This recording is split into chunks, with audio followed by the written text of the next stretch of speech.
DW Africa Link. The president of Kenya, William Ruto, has been ranked as the second most corrupt leader in the world. The list of the world's most corrupt persons in 2024 was compiled by the Organized Crime and Corruption Reporting Project. That's the OCCRP. Now, according to them, Ruto received the most public nominations in the organization's history. The only person who beat him to the number one spot was ousted Syrian President Bashar Al-Assad. So how did President Ruto get here? And what are the possible effects of this on Kenya and the continent as a whole? You can clearly see the display of a lifestyle that our leaders are living that is not commensurate to, for instance, the salaries that they receive. And this is something that they're doing so openly. I mean, you cannot tell me that the president is blind to these things. You cannot tell me that he's not seeing what is happening, you know? That's what's coming up. I am Eddy Micah Jr., and you are welcome to Africa Link, the podcast connecting you to the stories that matter. Africa Link, every weekday here on DW. The Organized Crime and Corruption Reporting Project is a global network of investigative journalists founded in 2006, specializing in organized crime and corruption. Now, since 2012, OCCRP has dedicated the Person of the Year award to recognize an individual or institution that has done the most to advance organized criminal activity and corruption in the world. Ruto's government has been accused of coming up with policies that have fueled economic instability, and protests against his government have led to violence, arrests, and disappearances, further fueling public outrage. Let's try to break things down with Ruth Ambogo, a Kenyan governance consultant, political analyst, and a lawyer by profession. I also have DW's Andrew Wasike, our correspondent in Nairobi, Kenya. Ruth, tell me what you make of the report that ranks Kenya's Ruto as the most corrupt president in the world, only behind deposed Syrian ex-president Bashar Al-Assad. It is quite an interesting way to start our year as Kenyans. In my opinion, it was a clear reflection of what Kenyans have been feeling, what Kenyans have been dealing with, and the general state of the nation when the report came out. I think I saw the moment the organization put out, the link to, or rather the tweet that, people could nominate who stands out as the most corrupt leader globally. And I saw lots of Kenyans, expressing themselves and speaking, and the tone of their messages or of their nominations sort of was an opportunity for Kenyans to speak to their president directly. So it seemed to me as an opportunity for Kenyans to, insist on the message that they have been carrying on along through the year, that they are dissatisfied, that they are angry, that the state of the nation is not where it ought to be, and that Kenyans are suffering. We have seen what has been happening across the country, or rather throughout the past year, with the violation of human rights that's been ongoing, excessive use of force by police on innocent Kenyans who are expressing themselves, the general laws that have been passed by our legislators that Kenyans have expressed themselves as to these laws and have stated directly or clearly that these laws in a way putting us in a position where as a people we feel that we are oppressed, the abductions and were mostly stemming from the unjust or laws that seemed to be unjust, laws that did not seem to cater for what Kenyans are feeling, where Kenyans are, the state of the economy. And so the anger that arose out of it and carried on throughout the year was expressed now at these nominations. And Kenyans were just speaking out and saying, look, we are not happy with you. This is it. And in my opinion, it is honestly a true reflection of where we are as a country. Sounds like a very long list of issues people have with their president, William Ruto. Andrew, you've been speaking to people on the ground. How are they overall reacting to their president, Ruto, nominated as the most corrupt president in the world? Thank you very much, Eddie, and Happy New Year to the both of you. Kenyans are going crazy about this. Social media is abuzz with many Kenyans saying, "We told you so." This is, I did a report on it. One, you'll see that many Kenyans are angry. There's, I would say, sort of like vindication and even humor. There are memes that have flooded platforms like Twitter and Facebook about this. So Kenyans are saying that we told you so. We are being, we don't like how this leader is the country right now, how he's working and with the high taxes and all that.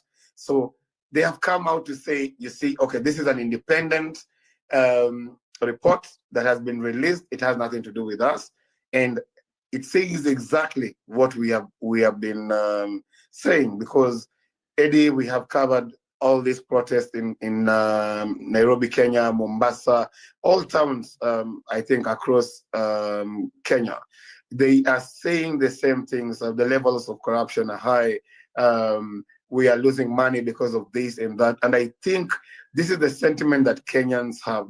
Maybe they think that with Ruto at the helm as the president, his government, this includes all the government officials, members of parliament and all that, are who got him there, you know, because corruption has been on another level. You cannot compare it to the previous governments, and that is why there's a lot of anger. Let me come to you, Ruth, because according to the OCCRP, they put together this list. This is a quote from them. Ruto's government has faced accusations of greed and corruption with policies that have fueled economic instability. But is it fair to put the full blame on the president? What about members of his government who may be using their positions to enrich themselves?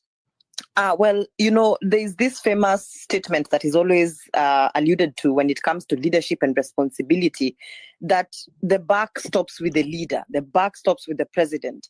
That if he truly wished the best for the country, that if he truly knew where he wanted to take this country, if he truly was intentional about fulfilling the promises that he made to Kenyans while he was campaigning, when he was inaugurated, and as he keeps saying that he wants to fight corruption, if he was truly committed to the well-being of the country, to the fight against corruption, we would not be seeing the wastage that we are seeing today. I mean, we've had presidents in the past. For instance, I would always go back to referencing our former president, the late President Mwai Kibaki. During his regime, we saw very minimal corruption. I mean, there was corruption back then, but very minimal. It wasn't to the extent that we are seeing it today. And unfortunately, the thing is that unfortunately, you can clearly see the display of a lifestyle that our leaders are living that is not commensurate to, for instance, the salaries that they receive. And this is something that they're doing so openly. I mean, you cannot tell me that the president is blind to these things. You cannot tell me that he's not seeing what is happening, you know.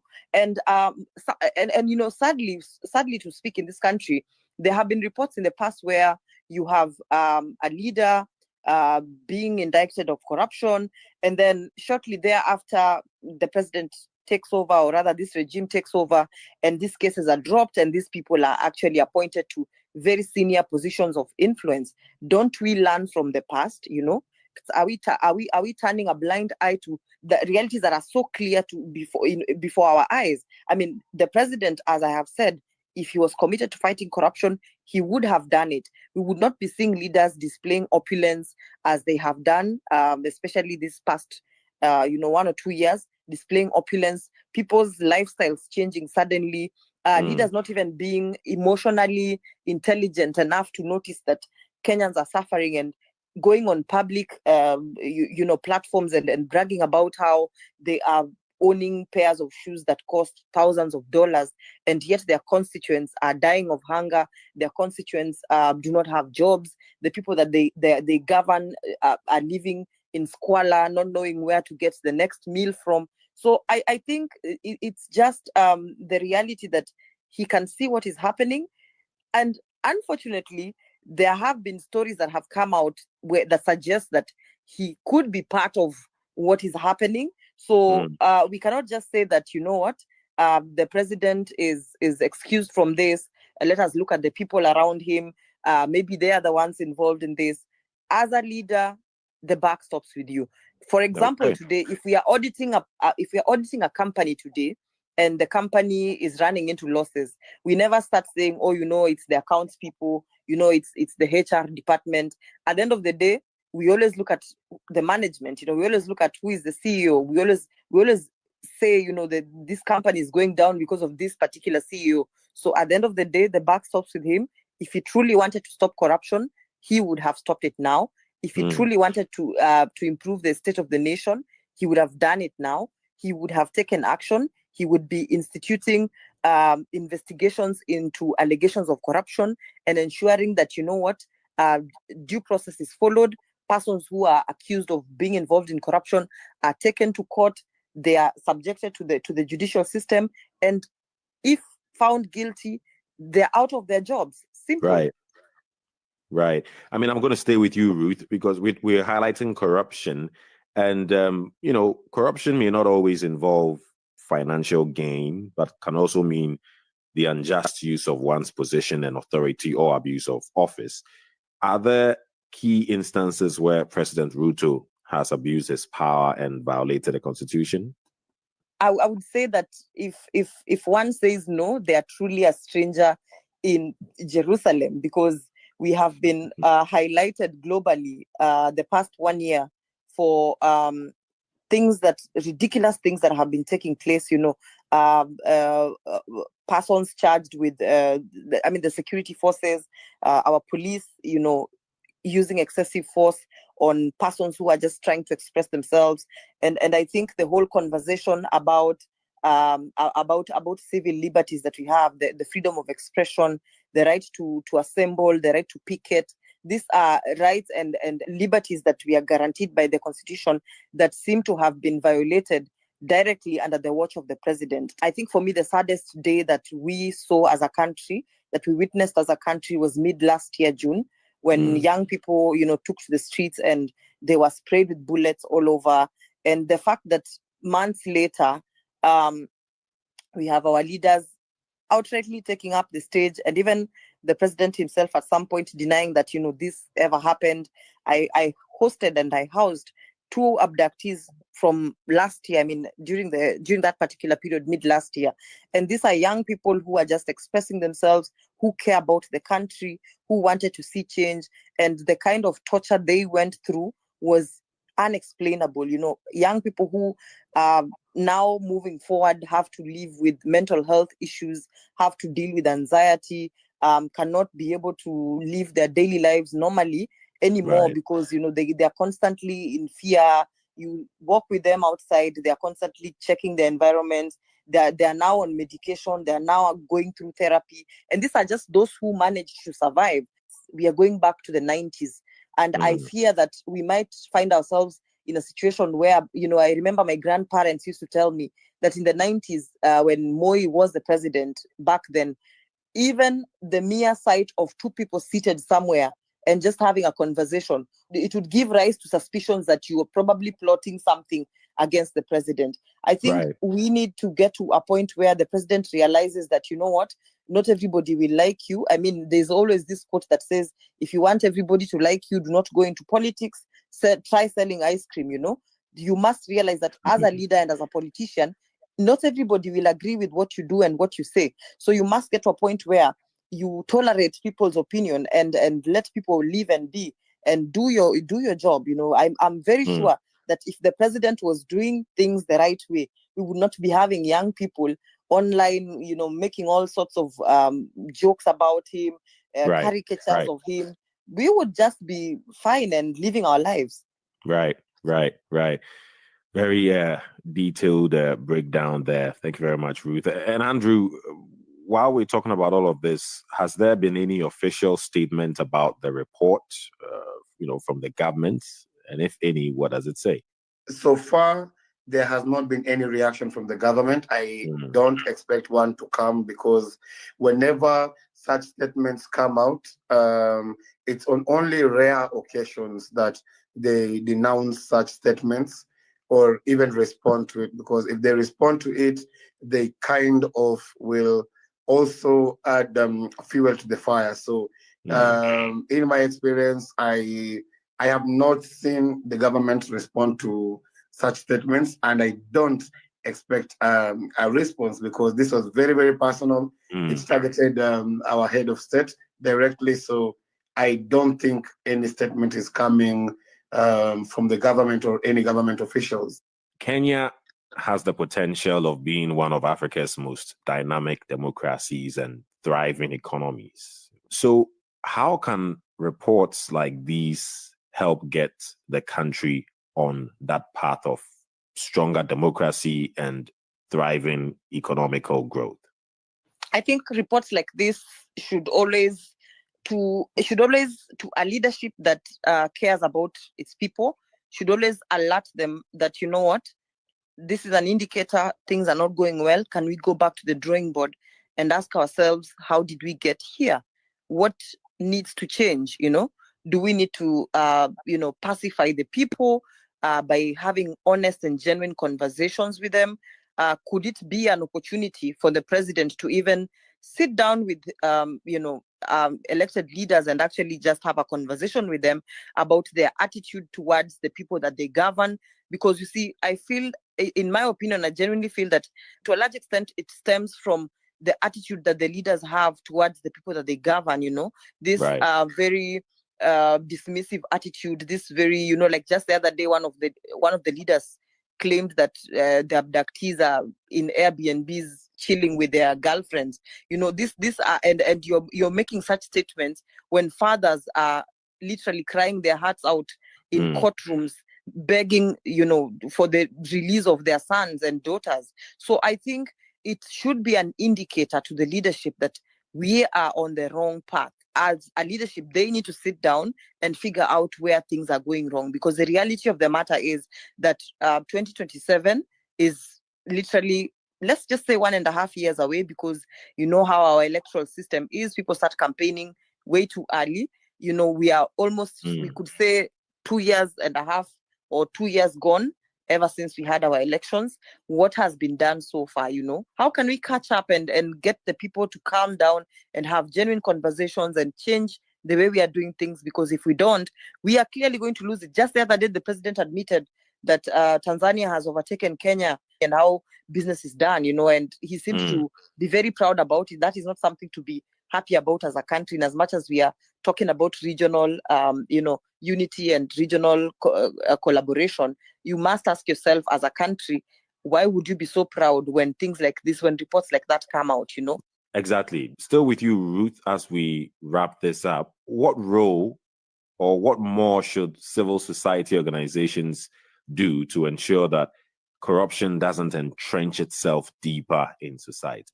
Well, I think the first thing that civil society organizations need to do is continue educating the society, continue having conversations with the society, and just public civic engagement with the community to educate them on how to identify corruption, how to deal with it, because they need to take a forefront in initiating conversations around recalling of leaders, because I don't think we've done it as a country. We probably need to start doing it as a way of sending a message to these leaders that, when you're elected to a position of power, there are expectations of you to deliver. And if you don't, we as the people have the power to actually call you out of that seat and get you out and bring in people who can actually deliver. And finally, we still need to engage the society about, the electoral process way before the election season comes. We need to start educating our community about what kind of leaders they should elect whenever the electoral system or cycle comes. Because when we don't have these conversations in advance or throughout the leadership, the entire leadership period, when a regime is in power, people tend to forget. And when elections come, we get caught up in the euphoria. We forget what qualities of a good leader, who stands out as a good leader, or, what kind of leaders should we vote for. So, for me, that is my take about what civil society organizations should do. Right. Thank you for those strong words. I really enjoyed this conversation. Ruth Ambogo, Kenyan governance consultant, political analyst, and a lawyer by profession. Thank you very much. Also, DW's Andrew Wasike, correspondent in Nairobi, Kenya. Thank you both. Africa is changing. Don't get left behind. Tune in to Africa Link. Are there any leadership best practices on the continent? That goes without saying. For example, President Hakainde Hichilema of Zambia has made significant efforts to fight corruption and promote good governance since taking office in 2021, a stark contrast to the corruption in Equatorial Guinea. Let's get more on this from Kathy Short, our correspondent in Zambia. Hello, Kathy. Comparing him to his predecessor, Edgar Lungu, how has Zambia under President Hichilema attempted to fight corruption and embrace good governance? Okay, so I must give context to this question because corruption has been a major problem in Zambia for many years. So petty and grand corruption involving ordinary Zambians and the elite, the big people in government especially, was very common. Donors even froze funding to the Ministry of Health due to large-scale corruption. And even a 2022 report by the International Monetary Fund, attested to the fact that there was grand corruption in big projects, infrastructure projects. It indicated that, and they went to the friends of the president and the previous government, which was the Patriotic Front. So there was massive corruption. And Hakainde Hichilema, who's the current president, wrote on the campaign, during the campaigns, emphasized the need, to stamp out corruption. And he actually described it as horrific. And then started reforms. And one of the things that we have seen is the introduction of an economic crimes court, which has been operating since 2022. And so many cases have been dealt with. According to government media, government's effort to recover stolen assets and money has yielded over $38 million and about 43,000 US dollars in proceeds of crime that have been forfeited to the state between 2020 and 2024. So it's been up and running, and this economic crimes court is under the High Court of Zambia. And then also one thing I must mention is that for the first time, Zambia has a very rich president. President Hichilema is a rich man. So we don't know whether that has got something to do with him, not tolerating corruption, but those that are very close to him have spoken about him being a very, very firm man, a man that doesn't tolerate, stealing and corruption. And also there's a saying in these high offices that President Hakainde Hichilema is tight with money. And when there was Edgar Lungu, money was flowing freely for everybody. There was so much money, Eddie, that in taxis, people were sharing thousands of US dollars in the cars. I'm not talking about small money. Oh, wow. I'm talking about money to buy houses, big properties, and things like that, all happening here in Zambia. So it's been bad. It looks like there's a new sheriff in town who is actively trying to fight corruption and trying to do something about it. You talked about the economic crimes court that you say is getting back some monies that were stolen or looted. So how are Zambians reacting to how their president is running the country? There are mixed feelings, mixed reactions. Others feel that he's doing the right thing, while those from the previous government do not think like that. They think it's political witch hunt, because we've seen the former First Lady, the wife to Edgar Lungu, also having her 15 flats forfeited to the state. We've seen also her son forfeiting almost 100 vehicles to the state. And then the two daughters also being persons of interest in terms of the corruption fight. Right now, Lungu's daughter, who's in the US, has been put on the most wanted list by the Drug Enforcement Commission, which is one of the law enforcement agencies. Now, while President Hichilema has made notable strides in fighting corruption and promoting good governance, it's important to remember that this is an ongoing battle. Experts say only time will tell if he is an exemplary African leader. Challenges persist, and the effectiveness of his policies is still being tested. But so far, Hichilema's approach to governance has represented a positive shift from his predecessor. Get the stories that are shaping the continent here on Africa Link. Join the conversation on our Facebook page, DW Africa. Listen to us on Spotify or wherever you get your podcast from. Don't forget to click follow so you never miss an episode. This show was co-produced and edited by Isaac Mugabe, and I am Eddy Micah Jr. Thanks for listening.